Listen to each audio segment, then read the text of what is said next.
बार्शी तालुक्यातील ज्योतिबावाडी येथील ग्रामपंचायत हद्दीत सार्वजनिक जागांवर मोठ्या प्रमाणात झालेल्या अतिक्रमणामुळे नागरिकांना विविध समस्यांना सामोरं जावं लागत असल्याचा आरोप करत राष्ट्रवादी काँग्रेस पार्टी सोलापूर जिल्हा सरचिटणीस नागेश अभिमन्यू चव्हाण यांनी प्रशासनाकडे तात्काळ कारवाईची मागणी केली आहे।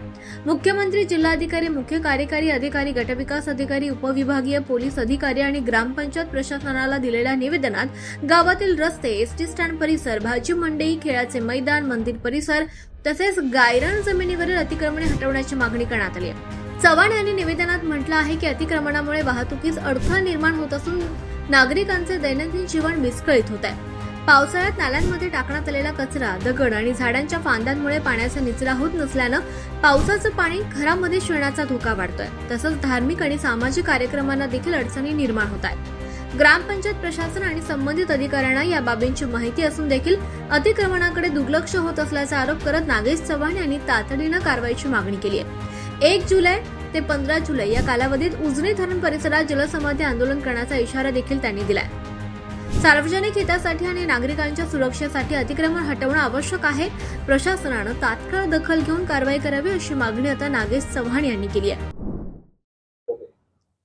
नमस्कार। मोजे ज्योतिबाची वाडी जवळगाव नंबर 2 या ठिकाणी जे ग्रामपंचायत हद्दीमध्ये व गायरान हद्दीमध्ये जे मोठ्या प्रमाणात अतिक्रमण झालेलं आहे ते तात्काळ काढून घेण्यासाठी मी काल सोलापूर जिल्ह्याचे जिल्हाधिकारी यांना जाऊन एक निवेदन दिले आहे व 4/6/2026 पासून मी मुख्य कार्यकारी अधिकारी जिल्हा सोलापूर, गट विकास अधिकारी पंचायत समिती बार्शी, DYSP ऑफिस बार्शी व वैरागपूर डिशन बार्शी यांना मी निवेदन देऊन ज्योतिबावाडी ग्रामपंचायत हद्दीमध्ये जी भाजी मंडई आहे त्या ठिकाणचे जे कच्चे बांधकाम व पत्र्याचे शेड, त्याच्यानंतर विठ्ठल रुक्मिणी मंदिर आहे या ठिकाणचे जे कच्चे बांधकाम व काय पत्र्याचे शेड असेल ते, त्यानंतर एसटी स्टँड, सरकारी दवाखाना, ग्रामपंचायत हद्द, पाण्याची टाकी या ठिकाणी जे काही शेड असतील किंवा जे लोकांनी काही दगड माती टाकलेला असेल हे तात्काळ काढून घेण्यास मी विनंती करत आहे। कारण उद्या पाऊस चालू झाल्यानंतर जे तुम्ही गटारीवरती दगड धोंडे टाकलेत, माती टाकलेले आहेत, जळण टाकलेलं आहे, लाकडं टाकलेले आहेत, यामुळे गटारीमध्ये पाणी न जाता ते पाणी रस्त्यावरून जातं आणि ते रस्ता वाहून गेल्यामुळे ते पाणी गोरगरिबांच्या घरामध्ये घुसते। त्यामुळे गोरगरिबांना विनाकारण त्रास होत आहे। आज मोजे ज्योतिबावाडी या ठिकाणी गायरानामध्ये अक्षरशः आजी माजी सरपंच व ग्रामपंचायत सदस्य यांनी एकरावरती कंपाऊंड मारून जागा धरून ठेवलेल्या आहेत। माझी प्रशासनाला नम्रतेची विनंती आहे की जेणेकरून खरोखर राहण्यासाठी जागा उपलब्ध नाहीये अशा गोरगरिबांना ग्रामपंचायतनं जागा उपलब्ध करून देऊन त्यांना घरकुल बांधून द्यावं किंवा त्यांना जागा उपलब्ध करून द्यावी। परंतु जे आजी माजी सरपंच असतील, ग्रामपंचायत सदस्य असतील किंवा त्यांचे कोणी सहकारी असतील, यांनी जे गायरानामध्ये पत्र्याचे शेड म्हणा किंवा जनावरांचे गोटे म्हणा हे टाकण्यासाठी किंवा हे बांधण्यासाठी जे जागा धरलेली आहे तात्काळ ती कारवाई करून त्यांच्यावरती कारवाई करून ती जागा रिकामी करून घ्यावी। अन्यथा उद्याच्या 1/7/2026 ला तेव्हा त्यापासून पुढे 15 दिवसामध्ये मी कधीही उजनी धरण या ठिकाणी जलसमाधी घेणार आहे। माझी मागणी अशी आहे की ग्रामपंचायत ज्योतिबावाडी या ठिकाणी जी खेळाचं ग्राउंड आहे त्या खेळाच्या ग्राउंडमध्ये अतिक्रमण झाल्यामुळे मुलांना कुठलाही क्रिकेट खेळ असू द्या किंवा कुठलाही खेळ असू द्या खेळण्यासाठी जागा नाही। तर प्रथमतः माझी मागणी आहे की खेळासाठी ग्राउंड उपलब्ध करून देणे। दुसरी मागणी अशी आहे, गावामध्ये जे आमच्या मंदिर आहेत त्या मंदिरामध्ये कुठलाही धार्मिक कार्यक्रम घ्यायचा म्हणलं तर त्या ठिकाणी अतिक्रमण झाल्यामुळे कुठलाही धार्मिक किंवा सामाजिक कार्यक्रम घेता येत नाही।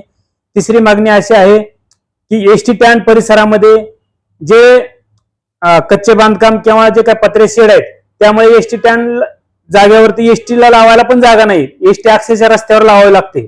एसटी रस्त्यावर लागल्यामुळे जाण्या येणाऱ्याचे अपघात होतात। तिसरी मागणी माझी अशी आहे की गावातील काही जे आमच्या ज्यांना 10 एकर, 5 एकर, 2 एकर जमीन आहेत अशा लोकांनी पण गायरानामध्ये 2-2, 4-4 गुंठे, 10-10 गुंठे, 1-1 एकर पर्यंत जागा धरलेल्या आहेत। तर यांच्यावरती कठोर कारवाई करा।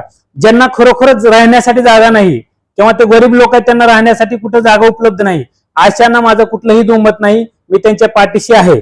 व जर का ज्यांना 4-4 गुंठे 5-5 गुंठे जागा असून पण ते रस्त्यावरती दगड टाकतात, माती टाकतात, जळण टाकतात, यामुळे रहदारीस अडथळा निर्माण होतोय.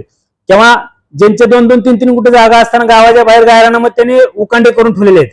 त्या उकांड्यामध्ये उद्या पाऊस चालू झाल्यानंतर विनाकारण तिथं पाणी साठल्यामुळे मच्छर तयार होतात, दुर्गंधी निर्माण होते. यामुळे जे लहान मुलं आहेत त्यांना व वयोवृद्ध लोकांना आजार होण्याची दक्षता नाकारता येणार नाही. यामुळे तत्काळ याच्यावरती कारवाई करावी. व हे करत असताना तसेच आमच्या गावचे कैलासवासी तुकाराम भाऊ डिसले यांच्या स्मारकासाठी जागा उपलब्ध करून द्यावी. व गावातील मुस्लिम समाज यांना दफनभूमीसाठी कुठेही जागा नाही, तर त्यांना एक जागा उपलब्ध करून द्यावी. ज्या प्रकारे तुम्ही मला मागील वर्षामध्ये अवैध व्यवसाय बंद करण्यासाठी पाठबळ दिलं, ताकद दिली, तशीच ताकद या लढ्यामध्ये पण तुम्ही द्यावी ही सर्वांना विनंती करतो. व हे करत असताना जर का माझ्यावर किंवा माझ्या मित्रपरिवार किंवा माझ्या परिवारावर खोटा गुन्हा दाखल झाला किंवा कोणी धमकी दिली किंवा कोणी शिवीगाळ केली, या सर्वस्व जबाबदार स्थानिकचे गाव पुढारी, अतिक्रमण करणारे व त्यांचे सहकारी व स्थानिकचं पोलीस स्टेशन हे राहील. जय हिंद, जय महाराष्ट्र. आरंभ पर्वासाठी अप्पासाहेब दळवी, बार्शी.